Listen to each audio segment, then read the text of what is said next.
चक्र चहन अर बरन जात, अर पात नहन जहे। रूप रंग अर रेख, एक को कह न सकत केहे।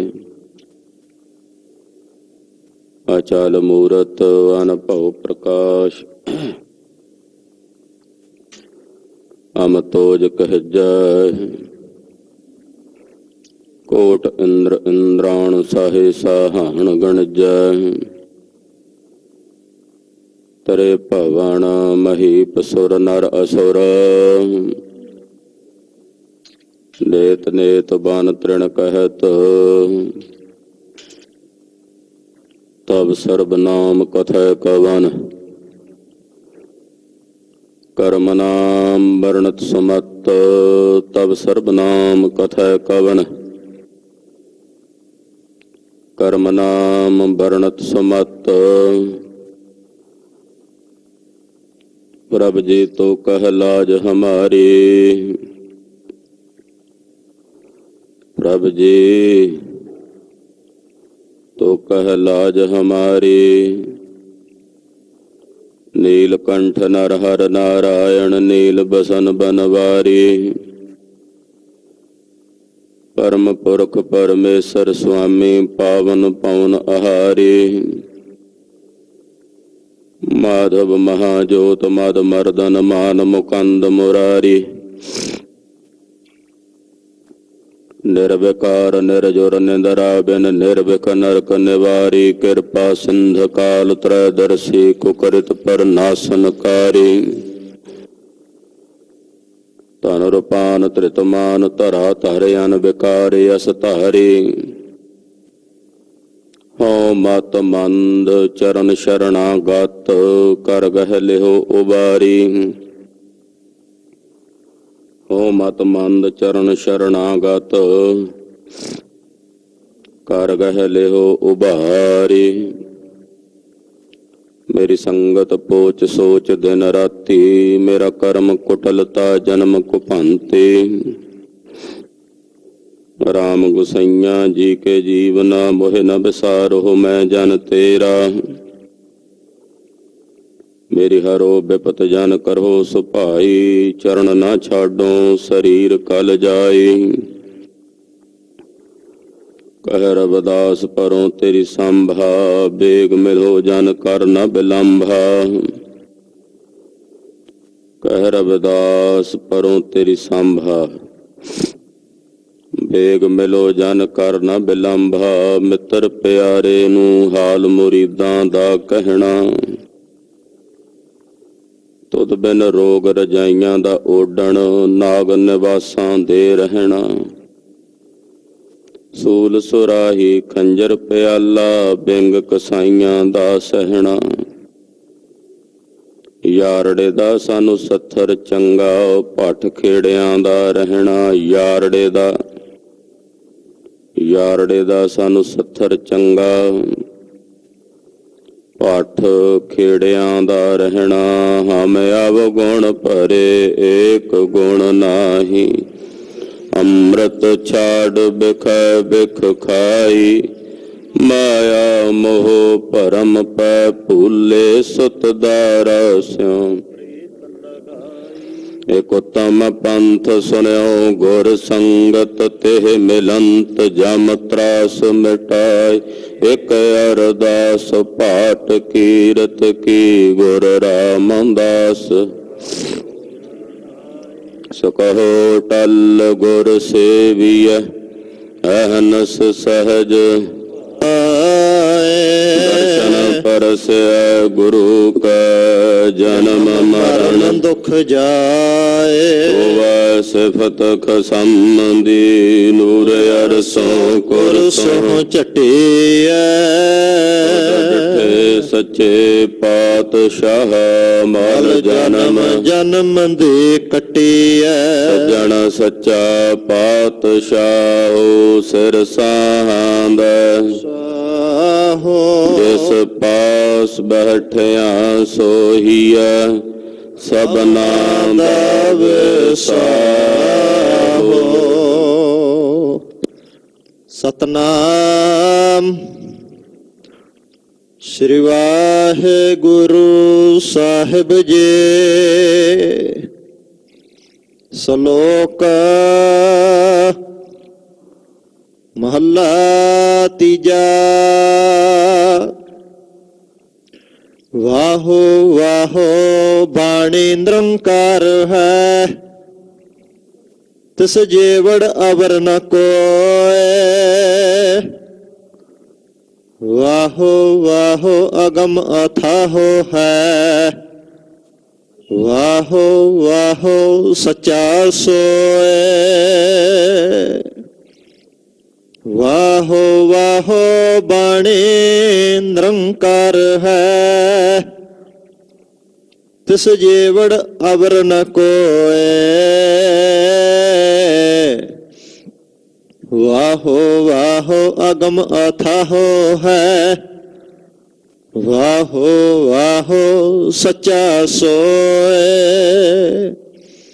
ਵਾਹੋ ਵਾਹੋ ਵਿਪਰਵਾਹੋ ਹੈ, ਵਾਹੋ ਵਾਹੋ ਕਰ ਸੋਇ।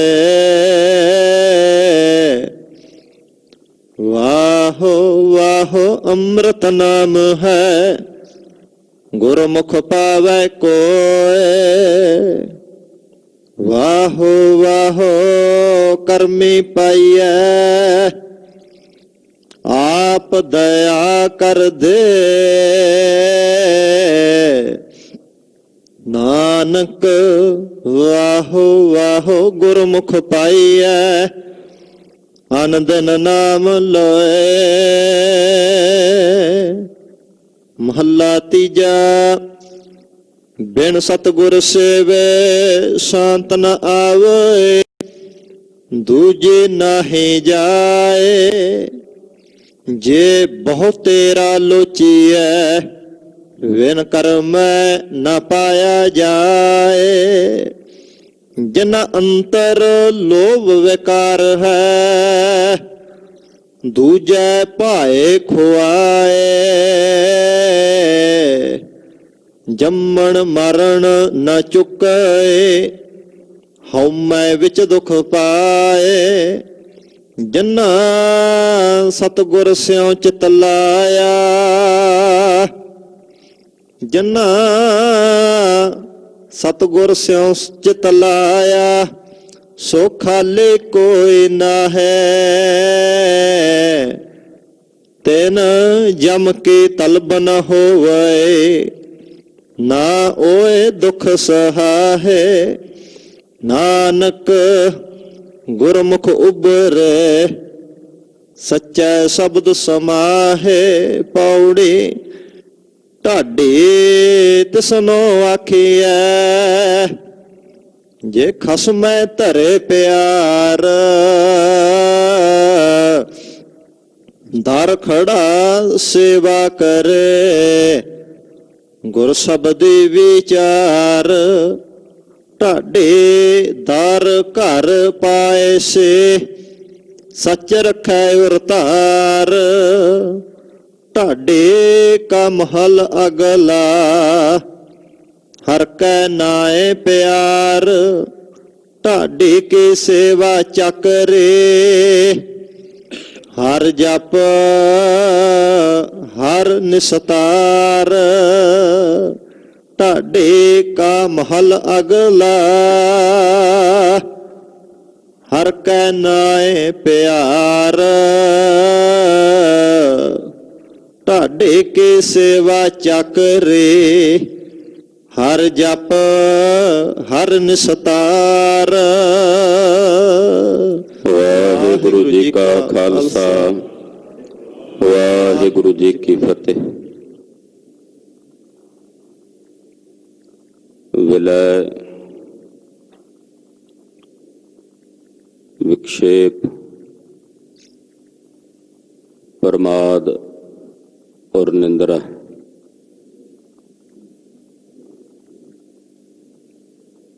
ਇਹ ਚਾਰ ਪ੍ਰਕਾਰ ਦੀਆਂ ਵਿਰਤੀਆਂ ਨੇ ਜਿਹੜੀਆਂ ਸਾਡੇ ਮਨ ਅੰਦਰ ਵਰਤਦੀਆਂ।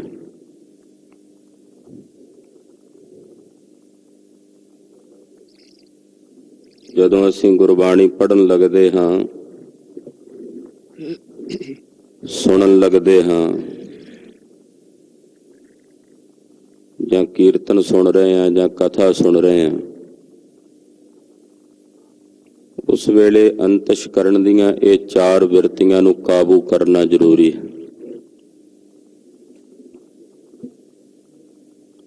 ਵਿਲੈ ਦਾ ਅਰਥ ਹੁੰਦਾ ਹੈ ਕਿ ਪਤਾ ਹੀ ਨਹੀਂ ਲੱਗਣਾ ਵੀ ਸੁਰਤੀ ਕਿੱਥੇ ਹੈ।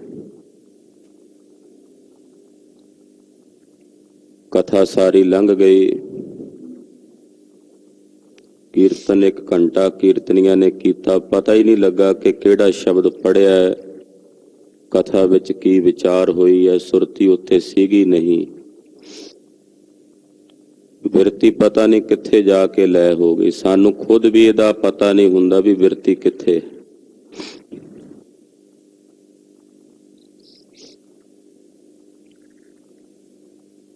ਜਦੋਂ 1 ਘੰਟਾ ਬੀਤ ਜਾਂਦਾ, ਕਹਿੰਦੇ ਹੈ ਭੋਗ ਵੀ ਪੈ ਗਿਆ, ਸਮਾਪਤੀ ਵੀ ਹੋ ਗਈ, ਪਤਾ ਹੀ ਨਹੀਂ ਲੱਗਾ ਕਿ ਸੁਰਤ ਕਿੱਥੇ ਸੀ। ਇਹਨੂੰ ਕਹਿੰਦੇ ਆ ਵਿਲੈ।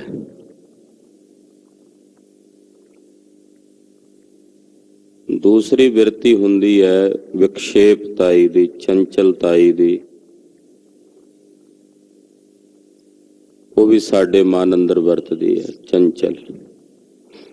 ਕਬਹੂ ਜਿਹੜਾ ਊਬ ਚੜਤ ਹੈ, ਕਬਹੂ ਜਾਏ ਪਿਆਲੇ, ਲੋਭੀ ਜਿਹੜਾ ਥਿਰ ਨਾ ਰਹਿਤ ਹੈ, ਚਾਰੇ ਕੁੰਡਾਂ ਪਾਲੇ। ਇੱਕ ਜਗ੍ਹਾ ਤੇ ਟਿਕਦਾ ਨਹੀਂ ਹੈ ਮਨ, ਕਦੇ ਕਿਤੇ ਕਦੇ ਕਿਤੇ। ਉਦੋਂ ਸਾਡੀ ਬਿਰਤੀ ਵਿਲੈ ਨਹੀਂ ਹੁੰਦੀ, ਉਦੋਂ ਸਾਨੂੰ ਪਤਾ ਹੁੰਦਾ ਵੀ ਸਾਡਾ ਮਨ ਕਿੱਥੇ ਹੈ। ਵਿਲੈ ਵਿੱਚ ਪਤਾ ਹੀ ਨਹੀਂ ਹੁੰਦਾ ਮਨ ਕਿੱਥੇ ਹੈ, ਪਰ ਵਿਖਸ਼ੇਪਤਾਈ ਵਿੱਚ ਮਨ ਦਾ ਪਤਾ ਹੁੰਦਾ ਵੀ ਇਸ ਵੇਲੇ ਕੀ ਫੁਰਨਾ ਹੋ ਰਿਹਾ ਹੈ, ਕੀ ਸੰਕਲਪ ਆ ਰਿਹਾ ਹੈ, ਕੀ ਫੁਰਨਾ ਆ ਰਿਹਾ, ਕਿੱਥੇ ਜਾ ਰਿਹਾ। ਇਹਨੂੰ ਕਹਿੰਦੇ ਆ ਵਿਖਸ਼ੇਪਤਾਈ। ਤੀਸਰਾ ਹੈ ਪ੍ਰਮਾਦ। ਪ੍ਰਮਾਦ ਕਰਨ ਦਾ ਮਤਲਬ ਹੁੰਦਾ ਵੀ ਖਰਾਬੀਆਂ ਕਰਨੀਆਂ। ਗੁਰਬਾਣੀ ਪੜ੍ਹਦਿਆਂ ਸੁਣਦਿਆਂ ਅਚਾਨਕ ਕਿਸੇ ਦੀ ਗੱਲ ਸਾਡੇ ਕੰਨਾਂ ਵਿੱਚ ਪਈ, ਕੋਈ ਬੋਲਦਾ ਸੀ, ਸਾਡਾ ਧਿਆਨ ਮਨ ਦਾ ਉਸ ਪਾਸੇ ਚਲਾ ਗਿਆ, ਉਹਨੂੰ ਕਹਿੰਦੇ ਆ ਪ੍ਰਮਾਦ। ਅੱਖਾਂ ਦੁਆਰਾ ਕੋਈ ਚੰਗਾ ਰੂਪ ਵੇਖਿਆ, ਮਨ ਉਸ ਪਾਸੇ ਜਾ ਕੇ ਵਿਕਾਰੀ ਹੋਣ ਲੱਗ ਪਿਆ, ਉਸ ਦਾ ਨਾਮ ਹੈ ਪ੍ਰਮਾਦ। ਇਹ ਪ੍ਰਮਾਦ ਦੀ ਬਿਰਤੀ ਵੀ ਸਾਡੇ ਅੰਦਰ ਚੱਲਦੀ ਹੈ। ਚੌਥਾ ਹੈ ਨਿੰਦਰਾ। ਅਚਾਨਕ ਚੰਗੇ ਭਲੇ ਸੌਂ ਕੇ ਆਏ ਹਾਂ, 7-8 ਘੰਟੇ ਨੀਂਦ ਪੂਰੀ ਕੀਤੀ ਹੈ, ਨਿਤਨੇਮ ਦੀ ਪੋਥੀ ਫੜੀ ਹੈ, ਹਾਲੇ ਜਪਜੀ ਸਾਹਿਬ ਅੱਧਾ ਨਹੀਂ ਹੋਇਆ ਤੇ ਨੀਂਦ ਆਉਣ ਲੱਗ ਪਈ। ਹਾਲੇ 15 ਮਿੰਟ ਕਥਾ ਸ਼ੁਰੂ ਨੂੰ ਹੋਏ ਨੇ, ਨਹੀਂ ਹੋਏ ਤੇ ਨਿੰਦਰਾ ਆਉਣ ਲੱਗ ਪਈ। ਸੁਣਦਿਆਂ ਕੀਰਤਨ ਸੁਣਦਿਆਂ। ਇਹਨੂੰ ਕਹਿੰਦੇ ਆ ਨਿੰਦਰਾ।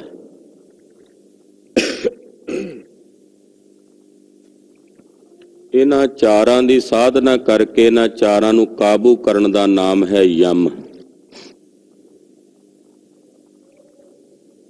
ਕਿ ਇਹਨਾਂ 4 ਤੇ ਕਾਬੂ ਕਰਨਾ। ਔਰ ਇਹਨਾਂ 4 ਨੂੰ ਕਾਬੂ ਕਰਨ ਦਾ ਬੜਾ ਵਧੀਆ ਤਰੀਕਾ ਹੈ ਸਾਧ ਸੰਗਤ ਵਿੱਚ ਆ ਕੇ ਕੀਰਤਨ ਤੇ ਕਥਾ ਸੁਣਨਾ। ਜੇ ਕਿਤੇ ਵਿਰਤੀ ਵਿਲੈ ਹੋਣ ਲੱਗੇ ਤੇ ਸਾਵਧਾਨ ਹੋ ਜਾਓ।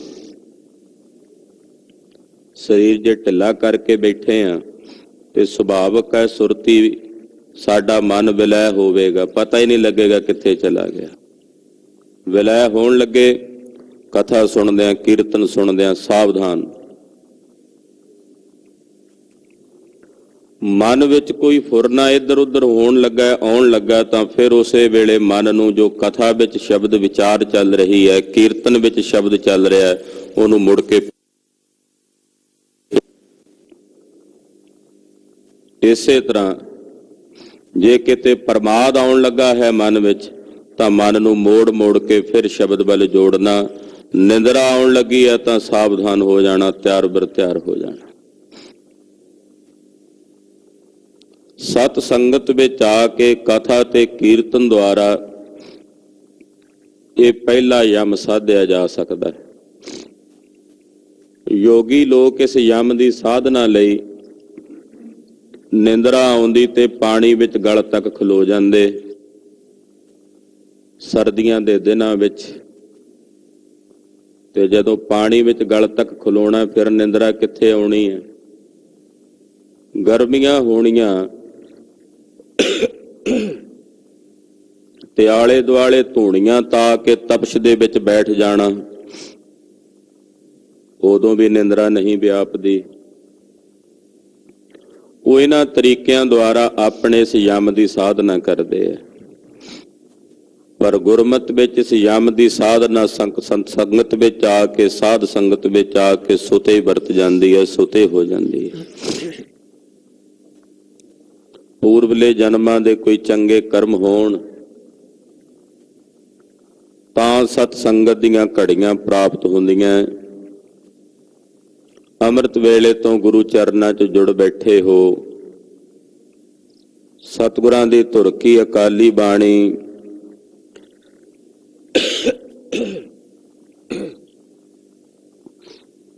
ਸ੍ਰੀ ਆਸਾ ਜੀ ਦੀ ਵਾਰ ਦੇ ਸ਼ਬਦ ਕੀਰਤਨ ਆਪ ਜੀ ਨੇ ਰਾਗੀ ਸਿੰਘਾਂ ਦੀ ਰਸਨਾ ਤੋਂ ਸਰਵਣ ਕੀਤੇ ਹਨ। ਆਓ ਗੁਰ ਸ਼ਬਦ ਦੀ ਵਿਚਾਰ ਦਾ ਵੇਲਾ ਹੈ। ਮਨ ਬਿਰਤੀਆਂ ਨੂੰ ਤੀਸਰੇ ਪਾਤਸ਼ਾਹ ਸਤਿਗੁਰੂ ਸ੍ਰੀ ਗੁਰੂ ਅਮਰਦਾਸ ਜੀ ਮਹਾਰਾਜ ਜੀ ਦੇ ਚਰਨਾਂ ਨਾਲ ਜੋੜੀਏ। ਇਕਾਗਰਤਾ ਬਣਾਉਣ ਨਿਮਿਤ ਸਮੂਹ ਮਾਈ ਭਾਈ ਆਪਣੀ ਰਸਨਾ ਨੂੰ ਪਵਿੱਤਰ ਕਰੋ। ਆਖੋ ਜੀ ਸਤਨਾਮ ਸ੍ਰੀ ਵਾਹਿਗੁਰੂ ਸਾਹਿਬ ਜੀ। ਸਤਨਾਮ ਸ੍ਰੀ ਵਾਹਿਗੁਰੂ ਸਾਹਿਬ ਜੀ। ਵਾਹਿਗੁਰੂ ਜੀ। ਸ਼ਲੋਕ ਮਹੱਲਾ ਤੀਜਾ। ਵਾਹੋ ਵਾਹੋ ਬਾਣੀ ਨਿਰੰਕਾਰ ਹੈ, ਤਿਸ ਜੀਵੜ ਅਵਰ ਨ ਕੋਇ।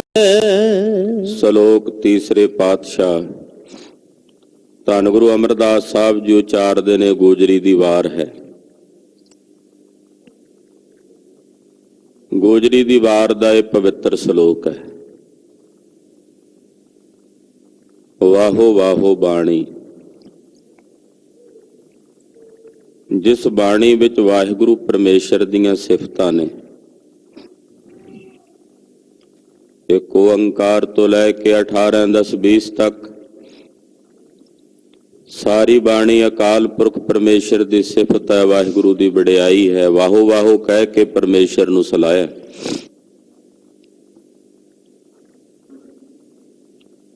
ਜਿਸ ਵਿੱਚ ਵਾਹੋ ਵਾਹੋ ਕਹਿ ਕੇ ਪਰਮੇਸ਼ਰ ਨੂੰ ਆਰਾਧਿਆ, ਸਲਾਹਿਆ, ਉਸ ਨੂੰ ਵਡਿਆਇਆ, ਐਸੀ ਜੋ ਵਾਹੋ ਵਾਹੋ ਸਵਰੂਪ ਬਾਣੀ ਹੈ, ਉਹ ਨਿਰੰਕਾਰ ਦਾ ਸਵਰੂਪ ਹੈ, ਅਕਾਲ ਪੁਰਖ ਦਾ ਸਵਰੂਪ ਹੈ।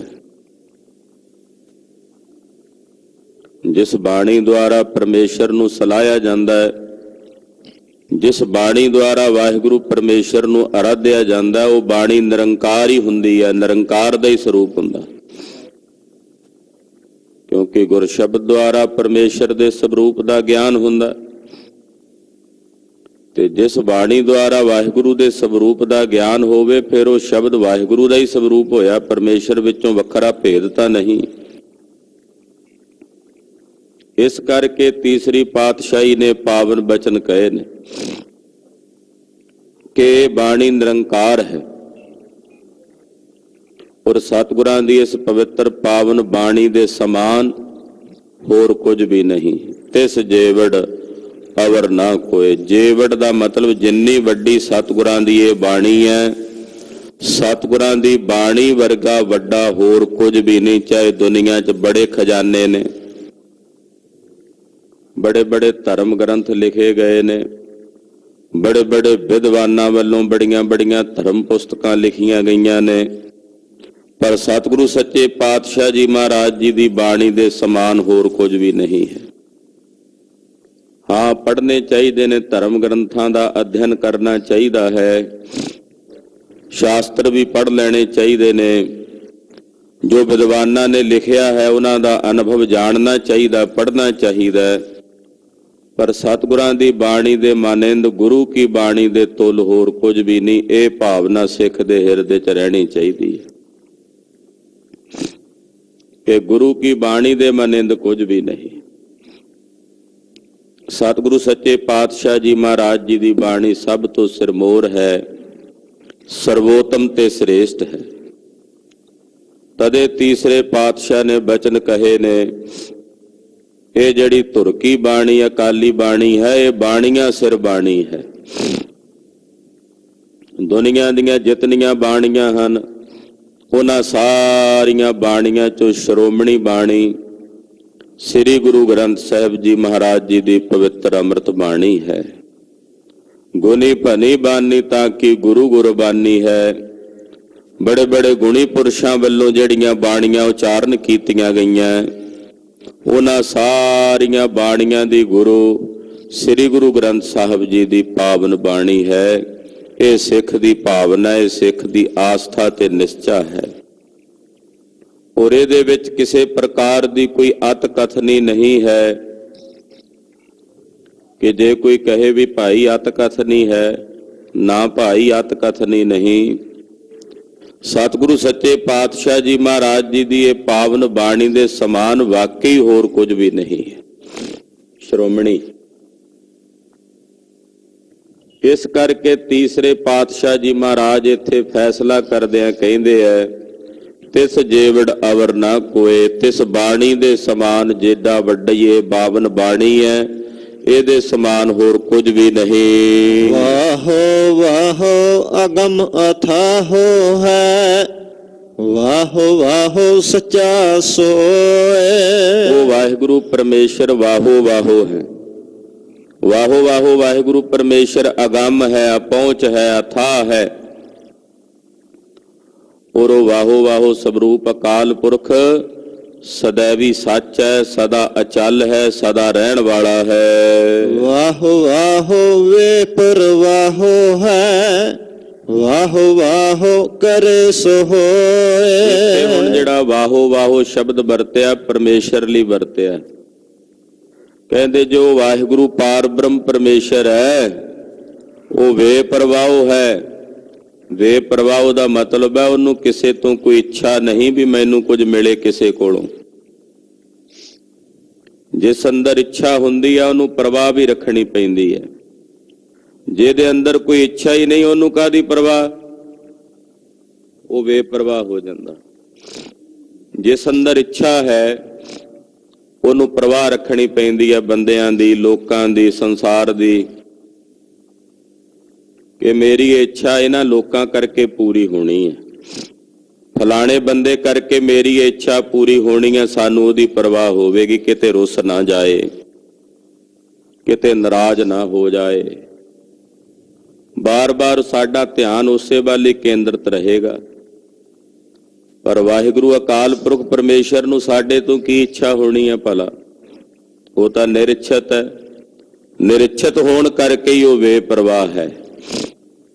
जेड़े उहदे विच जुड़ गए वो भी बेपरवाह हो गए। उन्हें आख्या तू होवेगा बादशाह, तू बादशाह होवेगा। शर्मद ने कह दिता सी औरंगजेब नूं, जे तू बादशाह ते मैं भी बादशाह हाँ। फर्क इन्ना तू झूठी दुनिया दा बादशाह है और मैं अपने निज स्वरूप दा बादशाह हाँ। मैनू की परवाह है तेरी? सो रब दे प्यारे भी बेपरवाह ने ते खुद रब आप भी बेपरवाह है।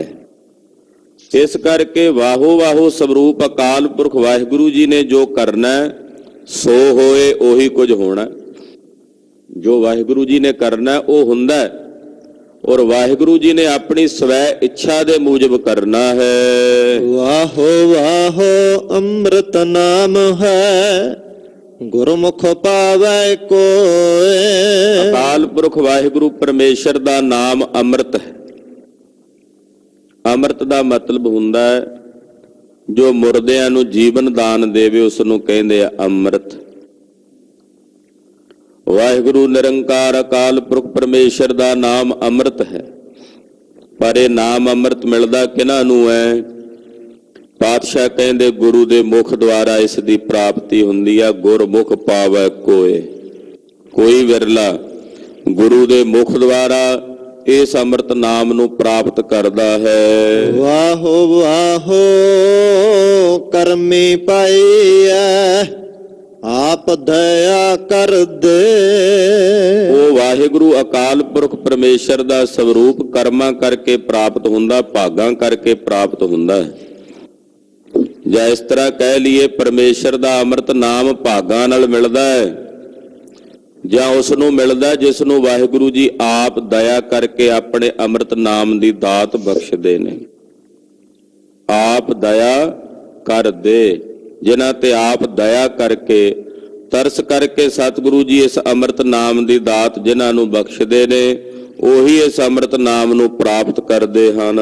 ਨਾਨਕ ਵਾਹੋ ਵਾਹੋ ਗੁਰਮੁਖ ਪਾਈਐ, ਆਨੰਦ ਨਾਮ ਲਏ। ਧੰਨ ਸ੍ਰੀ ਗੁਰੂ ਅਮਰਦਾਸ ਸਾਹਿਬ ਜੀ ਕਹਿੰਦੇ ਹੈ ਕਿ ਵਾਹਿਗੁਰੂ ਅਕਾਲ ਪੁਰਖ ਪਰਮੇਸ਼ਰ ਦਾ ਸਰੂਪ ਗੁਰੂ ਦੇ ਮੁਖ ਦੁਆਰਾ ਪ੍ਰਾਪਤ ਹੁੰਦਾ ਹੈ। ਉਸ ਦਾ ਨਾਮ ਗੁਰੂ ਦੇ ਮੁਖ ਦੁਆਰਾ ਪ੍ਰਾਪਤ ਹੁੰਦਾ ਹੈ। ਔਰ ਜਿਨ੍ਹਾਂ ਗੁਰਮੁਖਾਂ ਨੂੰ ਵਾਹਿਗੁਰੂ ਦੇ ਅੰਮ੍ਰਿਤ ਨਾਮ ਦੀ ਪ੍ਰਾਪਤੀ ਹੋਈ ਹੈ, ਉਹ ਫਿਰ ਰਾਤ ਦਿਨ ਅੱਠੇ ਪੈਰ ਪਰਮੇਸ਼ਰ ਦਾ ਨਾਮ ਲੈਂਦੇ ਨੇ। ਅਨ ਦਿਨ ਨਾਮ ਲਏ, ਉਹ ਰਾਤ ਦਿਨ ਵਾਹਿਗੁਰੂ ਪਰਮੇਸ਼ਰ ਦੇ ਅੰਮ੍ਰਿਤ ਨਾਮ ਨੂੰ ਲੈਂਦੇ। ਜਿਵੇਂ ਕੋਈ ਕੰਜੂਸ ਬੰਦਾ ਕਿਤੇ ਇੱਕ ਮਿੰਟ ਵੀ, ਇੱਕ ਸਕਿੰਟ ਵੀ ਨਹੀਂ ਖੁਜਾਉਂਦਾ ਜਦੋਂ ਉਹਨੂੰ ਪੈਸੇ ਕਮਾਉਣ ਦੀ ਬਿਰਤੀ ਮਿਲਦੀ ਹੈ ਵੀ ਇੱਥੋਂ ਪੈਸਾ ਬਣਦਾ ਹੈ। ਇਸੇ ਤਰ੍ਹਾਂ ਵਾਹਿਗੁਰੂ ਪਰਮੇਸ਼ਰ ਦਾ ਨਾਮ ਜਿਨ੍ਹਾਂ ਗੁਰਮੁਖਾਂ ਨੂੰ ਪ੍ਰਾਪਤ ਹੋਇਆ ਹੈ, ਉਹ ਇੱਕ ਖਿਣ ਮਾਤਰ ਦਾ ਸਮਾਂ ਵੀ ਪਰਮੇਸ਼ਰ ਦੇ ਨਾਮ ਨੂੰ ਆਪਣੇ ਹਿਰਦੇ ਚੋਂ ਨਹੀਂ ਭੁਲਾਉਂਦੇ। ਉਹ ਰਾਤ ਦਿਨ ਅੱਠੇ ਪੈਰ ਵਾਹਿਗੁਰੂ ਪਰਮੇਸ਼ਰ ਦਾ ਅੰਮ੍ਰਿਤ ਨਾਮ ਲੈਂਦੇ ਹਨ। ਮਹੱਲਾ ਤੀਜਾ। ਬਿਨ ਸਤਿਗੁਰ ਸੇਵੇ ਸ਼ਾਂਤ ਨ ਆਵੇ, ਦੂਜੇ ਨਾਹੀ ਜਾਏ। ਸਤਿਗੁਰਾਂ ਦੀ ਸੇਵਾ ਤੋਂ ਬਿਨਾਂ ਹਿਰਦੇ ਨੂੰ ਸ਼ਾਂਤੀ ਨਹੀਂ ਪ੍ਰਾਪਤ ਹੁੰਦੀ। ਕੋਈ ਦੂਜੀ ਥਾਂ ਨਹੀਂ ਲੱਭਦੀ ਗੁਰੂ ਖਾਲਸਾ ਜੀ, ਜਿੱਥੇ ਜਾ ਕੇ ਹਿਰਦੇ ਨੂੰ ਟਿਕਾ ਤੇ ਸ਼ਾਂਤੀ ਪ੍ਰਾਪਤ ਹੋ ਸਕੇ। ਕੇਵਲ ਤਾਂ ਕੇਵਲ ਇੱਕ ਸਤਿਗੁਰਾਂ ਦੀ ਸੇਵਾ ਹੈ। ਸਤਿਗੁਰਾਂ ਦੀ ਸ਼ਰਨ ਵਿੱਚ ਆ ਕੇ ਸਾਡੇ ਹਿਰਦੇ ਨੂੰ ਟਿਕਾ ਤੇ ਸ਼ਾਂਤੀ ਪ੍ਰਾਪਤ ਹੋਣੀ ਹੈ। ਸਤਿਗੁਰੂ ਜੀ ਤੋਂ ਬਿਨਾਂ ਦੂਜੀ ਹੋਰ ਕੋਈ ਥਾਂ ਨਹੀਂ ਪੂਰੇ ਵਿਸ਼ਵ ਭਰ ਵਿੱਚ, ਜਿੱਥੇ ਜਾ ਕੇ ਸਾਡੇ ਮਨ ਨੂੰ ਟਿਕਾ ਤੇ ਸ਼ਾਂਤੀ ਪ੍ਰਾਪਤ ਹੋ ਸਕੇ। ਜੇ ਬਹੁ ਤੇਰਾ ਲੋਚੀਐ, ਵਿਨ ਕਰਮ ਨਾ ਪਾਇਆ ਜਾਏ। ਜੇ ਬਹੁਤ ਸਾਰੇ ਸੰਸਾਰ ਦੇ ਜੀਵ ਲੋਚਦੇ ਨੇ ਕਿ ਸਾਨੂੰ ਨਿਰੰਕਾਰ ਅਕਾਲ ਪੁਰਖ ਵਾਹਿਗੁਰੂ ਪਰਮੇਸ਼ਰ ਦੇ ਨਾਮ ਦੀ ਪ੍ਰਾਪਤੀ ਹੋਵੇ, ਮਹਾਰਾਜ ਜੀ ਕਹਿੰਦੇ ਭਾਈ ਇਹ ਗੱਲ ਸੁਣ ਲਓ, ਕਰਮਾਂ ਤੋਂ ਬਿਨਾਂ ਨਹੀਂ ਮਿਲਦਾ ਅੰਮ੍ਰਿਤ ਨਾਮ। ਇਹ ਨਾਮ ਦੀ ਦਾਤ ਵੀ ਭਾਗਾਂ ਨਾਲ ਮਿਲਦੀ ਹੈ। ਪੰਜਾਂ ਪਿਆਰਿਆਂ ਦੀ ਸ਼ਰਨ 'ਚ ਜਾਣਾ ਭਾਗਾਂ ਨਾਲ ਨਸੀਬ ਹੁੰਦਾ ਹੈ। ਹਰ ਇੱਕ ਨੂੰ ਪੰਜਾਂ ਪਿਆਰਿਆਂ ਕੋਲੋਂ ਖੰਡੇ ਦੀ ਪੌਲ ਤੇ ਨਾਮ ਦੀ ਪ੍ਰਾਪਤੀ ਨਹੀਂ ਹੁੰਦੀ। ਜਿਨ੍ਹਾਂ ਦੇ ਭਾਗ ਸਵੱਲੇ ਨੇ, ਜਿਨ੍ਹਾਂ ਦੇ ਭਾਗ ਵੱਡੇ ਨੇ, ਉਹਨਾਂ ਨੂੰ ਪੰਜਾਂ ਪਿਆਰਿਆਂ ਦੀ ਸ਼ਰਨ ਵਿੱਚ ਜਾ ਕੇ ਅੰਮ੍ਰਿਤ ਨਾਮ ਦੀ ਪ੍ਰਾਪਤੀ ਹੁੰਦੀ ਹੈ। ਹੁਣ ਕੋਈ ਆਖੇ ਜੀ ਸਾਡੇ ਤਾਂ ਭਾਗ ਮਾੜੇ ਨੇ, ਅਸੀਂ ਕਿਵੇਂ ਅੰਮ੍ਰਿਤ ਛਕੀਏ? ਭਾਈ ਜੇ ਭਾਗ ਮਾੜੇ ਨੇ, ਗੁਰੂ ਅੱਗੇ ਅਰਦਾਸ ਕਰੋ, ਮਹਾਰਾਜ ਸਾਡੇ ਭਾਗ ਚੰਗੇ ਹੋ ਜਾਣ। ਸਾਡੇ ਭਾਗ ਮਹਾਰਾਜ ਜੀ ਤੁਸੀਂ ਚੰਗੇ ਬਣਾਉਣੇ ਆ। ਜੇ ਮਾੜੇ ਲਿਖੇ ਨੇ ਸਾਡੇ ਮਾੜੇ ਕਰਮਾਂ ਕਰਕੇ, ਤਾਂ ਤਰਸ ਕਰੋ ਸਾਹਿਬ ਸੱਚੇ ਪਾਤਸ਼ਾਹ, ਸਾਡੇ ਇਹਨਾਂ ਮਾੜਿਆਂ ਭਾਗਾਂ ਨੂੰ ਚੰਗੇ ਬਣਾ ਦਿਓ, ਕਿਉਂਕਿ ਤੁਹਾਡੇ ਚਰਨਾਂ 'ਚ ਮੱਥਾ ਟੇਕਿਆ ਮਾੜੇ ਭਾਗ ਬਦਲ ਕੇ ਚੰਗੇ ਹੋ ਜਾਂਦੇ ਹਨ। ਇਸ ਕਰਕੇ ਬਹਾਨੇ ਨਹੀਂ ਲਾਣੇ ਚਾਹੀਦੇ। ਬਹੁਤੇ ਇਹੀ ਬਹਾਨਾ ਲਾਉਂਦੇ ਐ, ਕਹਿੰਦੇ ਜੀ ਸਾਡੇ ਭਾਗ ਕਿੱਥੇ ਜੀ, ਅਸੀਂ ਅੰਮ੍ਰਿਤ ਛਕੀਏ। ਇਹ ਤਾਂ ਭਾਗਾਂ ਵਾਲਿਆਂ ਨੂੰ ਪ੍ਰਾਪਤ ਹੁੰਦੇ ਨੇ। ਤੇ ਜੇ ਇਹੋ ਜਿਹੇ ਬੰਦਿਆਂ ਨੂੰ ਹੁਣ ਸਾਰਾ ਸਮਾਜ ਕਹਿਣ ਲੱਗ ਪਵੇ ਚਲੋ ਮਨੂਸਾ ਮਾੜਿਆਂ ਭਾਗਾਂ ਵਾਲਿਆ ਮੈਨੂੰ ਆਪਣਾ ਮੂੰਹ ਨਾ ਵਿਖਾ, ਫਿਰ ਜਦੋਂ ਕੋਈ ਦੂਜਾ ਕਹੇ ਵੀ ਤੂੰ ਤਾਂ ਮਾੜੇ ਭਾਗਾਂ ਵਾਲਾ ਮਨੂਸ ਹੈ, ਉਦੋਂ ਫਿਰ ਸਿਰ ਪਾੜਨ ਨੂੰ ਆਉਂਦਾ ਵੀ ਕਿਉਂ ਭਾਈ, ਜਦੋਂ ਤੂੰ ਆਪ ਕਿਹਾ ਆਪਣੇ ਮੂੰਹੋਂ ਵੀ ਮੈਂ ਮਾੜੇ ਭਾਗਾਂ ਵਾਲਾ, ਹੁਣ ਕੋਈ ਦੂਜਾ ਕਹੇ ਫਿਰ ਕਿਉਂ ਨਹੀਂ ਬਰਦਾਸ਼ਤ ਕਰਦਾ। ਸੋ ਕਹਿਣ ਤੋਂ ਭਾਵ ਇਹ ਬਹਾਨੇ ਹੀ ਹੁੰਦੇ ਆ ਜ਼ਬਾਨ ਤੋਂ ਉਦਾਂ ਆਪਣੇ ਆਪ ਨੂੰ, ਜੀ ਮੇਰੇ ਭਾਗ ਕਿੱਥੇ ਜੀ, ਮੇਰੇ ਭਾਗਾਂ 'ਚ ਕਿੱਥੇ ਜੀ ਮੈਂ ਗੁਰਦੁਆਰੇ ਜਾਵਾਂ, ਮੇਰੇ ਭਾਗਾਂ 'ਚ ਕਿੱਥੇ ਜੀ ਮੈਂ ਅੰਮ੍ਰਿਤ ਛਕਾਂ, ਪੰਜਾਂ ਕੋਲ ਪੇਸ਼ ਹੋਵਾਂ। ਇਹ ਬਹਾਨੇ ਹਨ। ਇਹ ਬਹਾਨੇ ਛੱਡ ਕੇ ਭਾਈ ਗੁਰੂ ਸਾਹਿਬ ਜੀ ਦੇ ਚਰਨਾਂ 'ਚ ਸਮਰਪਿਤ ਹੋਈਏ, ਪੰਜਾਂ ਪਿਆਰਿਆਂ ਦੀ ਸ਼ਰਨ 'ਚ ਜਾ ਕੇ ਮਹਾਰਾਜ ਸਾਨੂੰ ਖੰਡੇ ਦੀ ਪੌਲ ਛਕਾਓ, ਪੰਜਾਂ ਅੱਗੇ ਬੇਨਤੀ ਕਰਕੇ ਤਿਨਾਂ ਪਾਸੋਂ ਅੰਮ੍ਰਿਤ ਨਾਮ ਦੀ ਪ੍ਰਾਪਤੀ ਕਰਨੀ। ਇਹ ਕਿਸੇ ਵਿਰਲੇ ਨੂੰ ਇਹੋ ਜੀ ਦਾਤ ਪ੍ਰਾਪਤ ਹੁੰਦੀ ਹੈ, ਜਦੋਂ ਜਾਈਦਾ ਹੈ ਫਿਰ ਉਹ ਚੰਗੇ ਭਾਗ ਆਪਣੇ ਆਪ ਹੀ ਜਾਗ ਪੈਂਦੇ ਹਨ, ਉਹ ਸਫੁਰਤ ਹੋ ਜਾਂਦੇ ਨੇ, ਫਲੀਭੂਤ ਹੋ ਜਾਂਦੇ ਹਨ। ਜਿਨ੍ਹਾਂ ਅੰਤਰ ਲੋਭ ਵਿਕਾਰ ਹੈ, ਦੂਜੇ ਭਾਏ ਖੁਆਏ। ਜਿਨ੍ਹਾਂ ਦੇ ਅੰਦਰ ਲਾਲਚ ਹੈ, ਜਿਨ੍ਹਾਂ ਦੇ ਅੰਦਰ ਲੋਭ ਦਾ ਵਿਕਾਰ ਲੱਗਾ ਹੋਇਆ ਹੈ, ਉਹ ਹਮੇਸ਼ਾ ਦੂਜੇ ਭਾਵ ਵਿੱਚ ਦੁਬਦਾ 'ਚ ਲੱਗੇ ਹੋਏ ਆਪਣਾ ਸਾਰਾ ਕੁਝ ਖੁਆ ਲੈਂਦੇ ਹਨ। ਜਿਨ੍ਹਾਂ ਅੰਦਰ ਲੋਭ ਵਿਕਾਰ ਜਿਨ੍ਹਾਂ ਮਨ ਲੱਗਾ, ਜਿਨ੍ਹਾਂ ਦੇ ਹਿਰਦੇ ਵਿੱਚ ਲਾਲਚ ਲੱਗਾ ਹੋਇਆ, ਇਹ ਵਿਕਾਰ ਲੱਗਾ ਹੋਇਆ, ਉਹਨਾਂ ਨੂੰ ਰੱਬ ਵਿਸਰ ਜਾਂਦਾ। ਹਰ ਵਿਸਰਿਆ ਪੁਰਖ ਚੰਗੇਰਾ, ਉਹ ਰੱਬ ਉਹਨਾਂ ਨੂੰ ਭੁੱਲ ਜਾਂਦਾ ਹੈ। ਪਰ ਜੇ ਕੋਈ ਗੁਰੂ ਸ਼ਰਨ ਵਿੱਚ ਆ ਕੇ ਬੇਨਤੀ ਕਰੇ, ਮਹਾਰਾਜ ਕਿਰਪਾ ਕਰੋ, ਤਰਸ ਕਰੋ, ਮਹਾਰਾਜ ਸਾਡੇ ਇਹਨਾਂ ਵਿਕਾਰਾਂ ਦੀ ਨਿਰਵਿਰਤੀ ਕਰੋ, ਤਾਂ ਹੋ ਵੀ ਜਾਂਦੀ ਹੈ। ਪਰ ਜਿਨ੍ਹਾਂ ਅੰਦਰ ਲਾਲਚ ਦਾ ਵਿਕਾਰ ਹੈ, ਉਹ ਗੁਰੂ ਸ਼ਰਨ 'ਚ ਨਹੀਂ ਆਉਂਦੇ, ਉਹ ਦੂਜੇ ਭਾਵ 'ਚ ਦੁਬਦਾ 'ਚ ਲੱਗੇ ਹੋਏ, ਦਵੈਸ਼ ਵਿੱਚ ਲੱਗੇ ਹੋਏ ਆਪਣਾ ਆਪ ਖੁਆ ਲੈਂਦੇ ਨੇ, ਗਵਾ ਲੈਂਦੇ ਹਨ। ਜੰਮਣ ਮਰਨ ਨ ਚੁੱਕੇ, ਹਉਮੈ ਵਿੱਚ ਦੁੱਖ ਪਾਏ। ਉਹਨਾਂ ਦਾ ਨਾ ਜੰਮਣਾ ਮਿਟਦਾ ਤੇ ਨਾ ਮਰਨਾ, ਔਰ ਉਹ ਹਉਮੈ ਦੇ ਵਿੱਚ ਹੀ ਹਮੇਸ਼ਾ ਦੁੱਖ ਪਾਉਂਦੇ ਹੈ। ਹੰਕਾਰ ਦੇ ਵਿੱਚ ਹੀ ਜੰਮਦੇ ਮਰਦੇ ਰਹਿੰਦੇ ਨੇ, ਹਉਮੈ ਵਿੱਚ ਹੀ ਦੁਖੀ ਹੁੰਦੇ ਰਹਿੰਦੇ ਹਨ। ਜਿਨ੍ਹਾਂ ਸਤਿਗੁਰ ਸਿਉ ਚਿਤ ਲਾਇਆ, ਸੋ ਖਾਲੀ ਕੋਈ ਨਾ ਹੈ। ਜਿਨ੍ਹਾਂ ਨੇ ਸਤਿਗੁਰਾਂ ਨਾਲ ਆਪਣਾ ਚਿੱਤ ਲਾ ਲਿਆ ਭਾਈ, ਉਹ ਫਿਰ ਕੋਈ ਖਾਲੀ ਨਹੀਂ ਜਾਂਦਾ ਗੁਰੂ ਕੀ ਸ਼ਰਨ ਚੋਂ। ਜਿਨ੍ਹਾਂ ਗੁਰੂ ਸਾਹਿਬ ਨਾਲ ਚਿੱਤ ਲਾਇਆ, ਉਹ ਫਿਰ ਸਤਿਗੁਰਾਂ ਤੋਂ ਖਾਲੀ ਨਹੀਂ ਜਾਂਦੇ। ਉਹਨਾਂ ਨੂੰ ਸਤਿਗੁਰਾਂ ਦੀਆਂ ਬਖਸ਼ਿਸ਼ਾਂ, ਮਹਾਰਾਜ ਜੀ ਦੀਆਂ ਨਿਆਮਤਾਂ ਹਾਸਲ ਹੁੰਦੀਆਂ, ਪ੍ਰਾਪਤ ਹੁੰਦੀਆਂ। ਜਿਨ੍ਹਾਂ ਸਤਿਗੁਰਾਂ ਨਾਲ ਆਪਣਾ ਚਿੱਤ ਲਾ ਲਿਆ, ਇੱਕ ਵਾਰ ਵੀ ਜਿਨ੍ਹਾਂ ਨੇ ਗੁਰੂ ਸਾਹਿਬ ਜੀ ਦਾ ਨਾਂ ਲਿਆ ਭਾਈ, ਇੱਕ ਵਾਰ ਵੀ, ਉਹ ਵੀ ਸਤਿਗੁਰੂ ਸੱਚੇ ਪਾਤਸ਼ਾਹ ਜੀ ਦੀਆਂ ਬਰਕਤਾਂ ਤੋਂ ਖਾਲੀ ਨਹੀਂ ਜਾਂਦੇ। ਉਹਨਾਂ ਨੂੰ ਵੀ ਗਰੀਬ ਨਵਾਜ ਪਾਤਸ਼ਾਹ ਬੇਅੰਤ ਬਰਕਤਾਂ ਦੇ ਕੇ ਨਵਾਜਦੇ ਹਨ।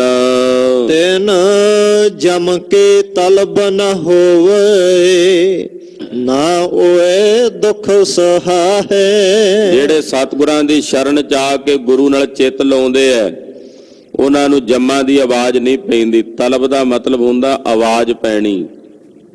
ਜਿਵੇਂ ਕਚਹਿਰੀਆਂ ਚ ਆਵਾਜ਼ ਪੈਂਦੀ ਆ ਨਾ, ਕਿਸੇ ਦਾ ਕੇਸ ਹੋਵੇ, ਉਹਨੂੰ ਕਹਿੰਦੇ ਆ ਤਲਬ ਕਰਨਾ, ਆਵਾਜ਼ ਪੈਣੀ। ਕਹਿੰਦੇ ਜਿਹੜੇ ਵਾਹਿਗੁਰੂ ਪਰਮੇਸ਼ਰ ਦੇ ਭਜਨ ਦੇ ਰੰਗ ਵਿੱਚ ਰੰਗੇ ਹੋਏ ਨੇ, ਉਹਨਾਂ ਨੂੰ ਜੰਮਾਂ ਦੀ ਆਵਾਜ਼ ਨਹੀਂ ਪੈਂਦੀ, ਜੰਮਾਂ ਦੀ ਤਲਬ ਨਹੀਂ ਹੁੰਦੀ ਉਹਨਾਂ ਨੂੰ।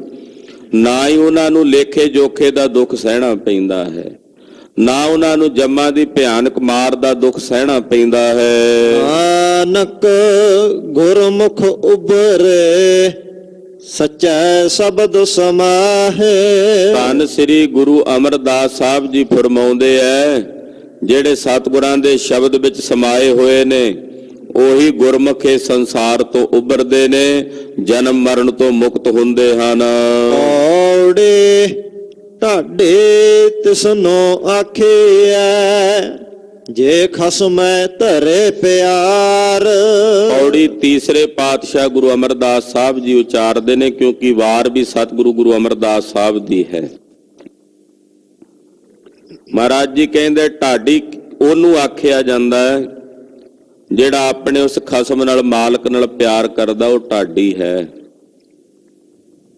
ਸਾਹਿਬ ਨੇ ਆਪਣੇ ਆਪ ਨੂੰ ਸਾਹਿਬ ਦਾ, ਅਕਾਲ ਪੁਰਖ ਦਾ ਢਾਡੀ ਲਿਖਿਆ ਕਿ ਹੇ ਵਾਹਿਗੁਰੂ, ਮੈਂ ਤੇਰਾ ਢਾਡੀ ਹਾਂ, ਤੇਰਾ ਜਸ ਗਾਉਣਾ, ਤੇਰੀ ਸੋਭਾ ਕਰਨ ਵਾਲਾ ਤੇਰਾ ਢਾਡੀ ਹਾਂ।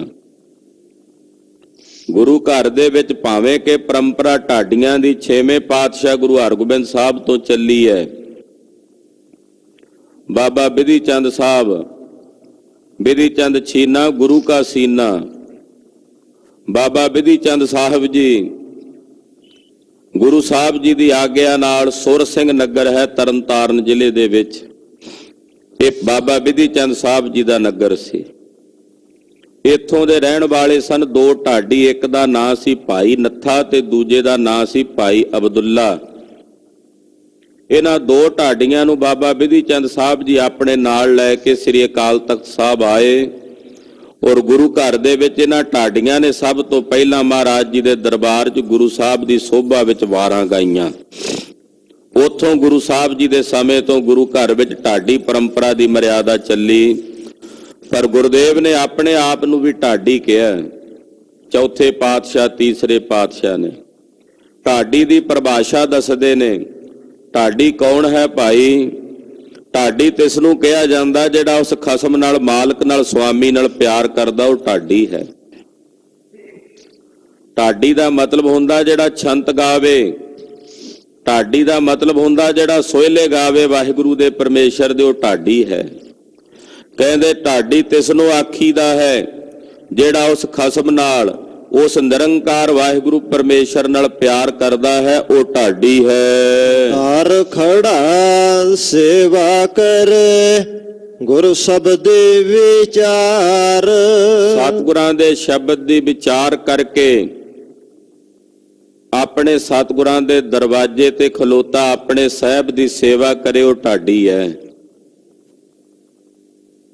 ਜਿਹੜਾ ਗੁਰ ਸ਼ਬਦ ਦੀ ਵਿਚਾਰ ਕਰਕੇ ਆਪਣੇ ਮਾਲਕ ਦੇ, ਆਪਣੇ ਸੁਆਮੀ ਦੇ ਦਰ ਤੇ ਖਲੋ ਕੇ ਆਪਣੇ ਸਾਹਿਬ ਦੀ ਸੇਵਾ ਕਰੇ, ਉਹ ਵੀ ਢਾਡੀ ਹੈ। ਢਾਡੇ ਦਰ ਘਰ ਪਾਇਸੇ ਸੱਚ ਰੱਖੈ ਉਰ ਧਾਰ। ਜਿਹੜਾ ਢਾਡੀ ਆ ਉਹ ਆਪਣੇ ਹਿਰਦੇ 'ਚ ਸੱਚ ਨੂੰ ਵਸਾ ਕੇ ਰੱਖਦਾ, ਸੱਚ ਨੂੰ। ਢਾਡੀ ਦੇ ਹਿਰਦੇ ਵਿੱਚ ਸੱਚ ਵਸਦਾ ਗੁਰੂ ਪਿਆਰਿਓ, ਜਿਹੜਾ ਅਸਲ ਵਿੱਚ ਢਾਡੀ ਹੈ। ਇੱਥੇ ਤੁਸੀਂ ਵੀ ਸਾਰੇ ਢਾਡੀ ਹੋ ਕੇ ਬੈਠੇ ਹੋ, ਗੁਰੂ ਸਾਹਿਬ ਦੀਆਂ ਸਿਫਤਾਂ ਕਰ ਰਹੇ ਹੋ ਨਾ, ਤੁਸੀਂ ਸਾਰੇ ਢਾਡੀ ਹੋ ਭਾਈ। ਢਾਡੀ ਉਹ ਹੈ ਜਿਹੜਾ ਆਪਣੇ ਹਿਰਦੇ ਵਿੱਚ ਸੱਚ ਨੂੰ ਵਸਾਉਂਦਾ ਹੈ, ਸੱਚ ਨੂੰ ਆਪਣੇ ਹਿਰਦੇ 'ਚ ਧਾਰਨ ਕਰਦਾ, ਉਹ ਢਾਡੀ ਹੈ। ਔਰ ਇਹੋ ਜਿਹਾ ਜਿਹੜਾ ਢਾਡੀ ਹੈ ਉਹ ਆਪਣੇ ਨਿਜ ਸਵਰੂਪ ਦੇ ਮਹਿਲ ਦਾ ਜਿਹੜਾ ਗਿਆਨ ਹੈ ਉਹ ਪ੍ਰਾਪਤ ਕਰ ਲੈਂਦਾ। ਇਸ ਕਰਕੇ ਕਿਹਾ ਢਾਡੀ ਦਰ ਘਰ ਪਾਏ ਸੀ।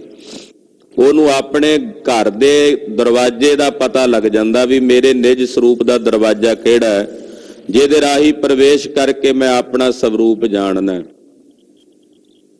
ਸਾਨੂੰ ਤਾਂ ਸਾਡੇ ਘਰ ਦੇ ਦਰਵਾਜ਼ੇ ਦਾ ਨਹੀਂ ਨਾ ਪਤਾ। ਜੇ ਘਰ ਦੇ ਦਰਵਾਜ਼ੇ ਦਾ ਹੀ ਨਾ ਪਤਾ ਹੋਵੇ, ਐਂਟਰੀ ਕਿੱਥੋਂ ਹੋਣੀ ਹੈ? ਤੇ ਜਦੋਂ ਆਪਣੇ ਨਿਜ ਸਰੂਪ ਦਾ ਗਿਆਨ ਦਾ ਦਰਵਾਜ਼ਾ ਪ੍ਰਾਪਤ ਹੋਵੇ, ਤਦੇ ਉਹਦੇ ਵਿੱਚ ਅਭੇਦਤਾ ਹੁੰਦੀ ਹੈ। ਕਹਿੰਦੇ ਭਾਈ ਜਿਨ੍ਹਾਂ ਢਾਡੀਆਂ ਨੇ ਆਪਣੇ ਹਿਰਦੇ 'ਚ ਸੱਚ ਵਸਾਇਆ ਹੈ, ਉਹਨਾਂ ਨੂੰ ਆਪਣੇ ਨਿਜ ਘਰ ਦੇ ਸਵਰੂਪ ਦੀ ਪ੍ਰਾਪਤੀ ਹੋਈ ਹੈ, ਦਰਵਾਜ਼ੇ ਦੀ ਗਿਆਨ ਦੀ ਪ੍ਰਾਪਤੀ ਹੋਈ ਹੈ। ਢਾਡੇ ਕਾ ਮਹਲ ਅਗਲਾ ਹਰ ਕੈ ਨਾਏ ਪਿਆਰ। ਜਿਹੜਾ ਢਾਡੀ ਦਾ ਮਹਿਲ ਹੈ ਉਹ ਬੜਾ ਸੁੰਦਰ ਹੈ, ਉਹ ਬੜਾ ਵੱਡਾ ਹੈ। ਔਰ ਢਾਡੀ ਦੇ ਹਿਰਦੇ ਵਿੱਚ ਹਰੀ ਅਕਾਲ ਪੁਰਖ ਪਰਮੇਸ਼ਰ ਦੇ ਨਾਮ ਦਾ ਪਿਆਰ ਹੈ। ਉਹਦੇ ਹਿਰਦੇ ਵਿੱਚ ਹਰ ਵੇਲੇ ਵਾਹਿਗੁਰੂ ਪਰਮੇਸ਼ਰ ਦੇ ਨਾਮ ਦੀ ਪ੍ਰੀਤ ਵਸਦੀ ਹੈ। ਢਾਡੇ ਕੀ ਸੇਵਾ ਚੱਕਰੇ ਹਰ ਜਪ ਹਰ ਨਿਸਤਾਰ। ਜਿਹੜਾ ਢਾਡੀ ਹੈ ਉਹ ਭਾਈ ਹਰੀ ਪਰਮੇਸ਼ਰ ਦੇ ਨਾਮ ਜਪਣ ਦੀ ਸੇਵਾ ਬੜੇ ਚਾਅ ਨਾਲ ਕਰਦਾ ਹੈ। ਵਾਹਿਗੁਰੂ ਪਰਮੇਸ਼ਰ ਦੇ ਨਾਮ ਜਪਣ ਦੀ ਸੇਵਾ ਬੜੇ ਚਾਅ ਨਾਲ ਕਰਦਾ ਢਾਡੀ। ਉਸੇ ਨਾਮ ਨੂੰ ਜਪ ਕੇ ਢਾਡੀ ਆਪਣਾ ਇਸ ਮਾਤ ਲੋਕ ਦੀ ਧਰਤੀ ਤੋਂ ਪਾਰ ਉਤਾਰਾ ਕਰਦਾ। ਹਰ ਜਪ ਨਿਸਤਾਰ, ਹਰੀ ਦੇ ਜਾਪ ਨੂੰ ਜਪ ਕੇ ਉਹ ਆਪਣੇ ਆਪ ਨੂੰ ਇਸ ਸੰਸਾਰ ਤੋਂ ਭਵ ਸਾਗਰ ਤੋਂ ਤਾਰਦਾ ਹੈ।